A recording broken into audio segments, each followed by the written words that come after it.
नमस्कार, मैं हिमांशु कुमार। आप देख रहे हैं भारत लाइव। जेडीयू और लोजपा के बीच तनातनी जारी है और आने वाले वक्त में ये और बढ़ेगा। आपको विधानसभा चुनाव का वो दृश्य याद होगा जहां पर चिराग पासवान लगातार नीतीश कुमार पर अटैक कर रहे थे और इसका जो नतीजा ये आया कि नीतीश कुमार का कद एनडीए के अंदर काफी छोटा हो गया। आपको एक बयान याद होगा चिराग पासवान का, जब उन्होंने कहा था कि अगर हमारी सरकार बनती है, हमारी सरकार मतलब लोजपा और बीजेपी की, तो नीतीश कुमार को हम जेल भेज देंगे।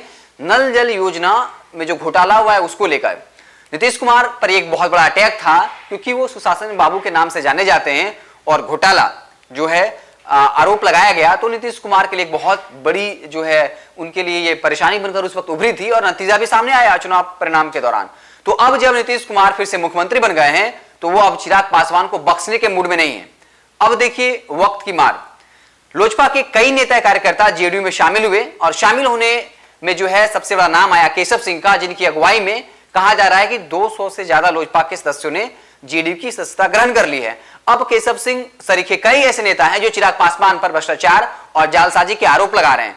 उन्हें बकायदा कहा है कि लोकसभा पोर्टल में चिराग पासवान ने अपनी योग्यता दिखाई है कि वो बीटेक कंप्यूटर साइंस है, लेकिन जब 2019 का लोकसभा चुनाव हुआ तो शपथ पत्र में उन्होंने दिखाया कि उनके पास बीटेक का डिग्री है ही नहीं। ये एक तरह से जालसाजी का मामला है। इसके साथ ही कहा कि चिराग पासवान 8 कंपनियों के निदेशक और अध्यक्ष हैं, लेकिन 2014 के चुनाव में उन्होंने ये सारी अहम जानकारियां छुपाई हैं।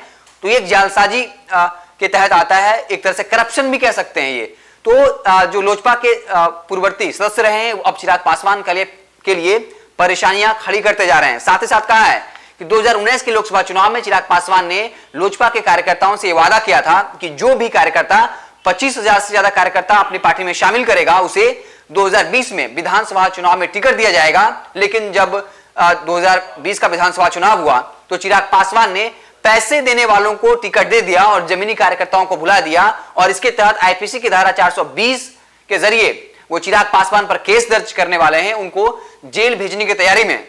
अब देखिए मामला कोर्ट में जाएगा और क्या कुछ होगा वो बात की बात है, लेकिन नीतीश कुमार ने कहीं ना कहीं उस बयान का बदला तो जरूर ले लिया जब चिराग पासवान कह रहे थे कि वो भ्रष्टाचार के मामले में नीतीश कुमार पर केस करके उनको जेल भेजेंगे।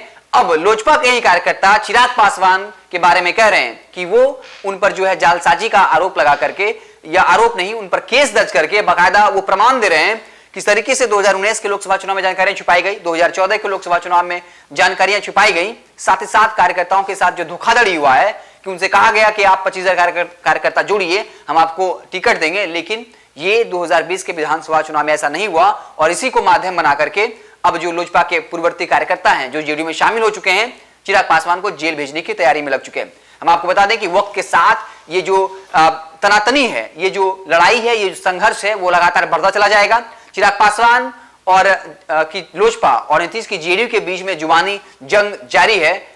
तो आने वाले वक्त में और जो कुछ भी अपडेट आएगा भारत लाइव आपसे शेयर करता रहेगा। आप देखते रहें भारत लाइव, हम आपको पल पल की खबरों से लगातार अपडेट करते रहेंगे। अगर ये वीडियो पसंद आई और वह बिहार के राजनीति और बिहारियत से सरोकार रखेनी तो सब्सक्राइब बटन दबा के चैनल के सब्सक्राइब कर ली। ओजे एगो घंटी बा, ओकरा बटन दबा देला से कुल सटीक और मारक खबर रुआ मुफ्त में मिल जाई। अगर रुआ पत्रकारिता के हमनी के नया प्रयोग में सहयोग कर चाहतानी तो ज्वाइन बटन दबा दी। पेटीएम नंबर नोट कर ली 9386816700। धन्यवाद।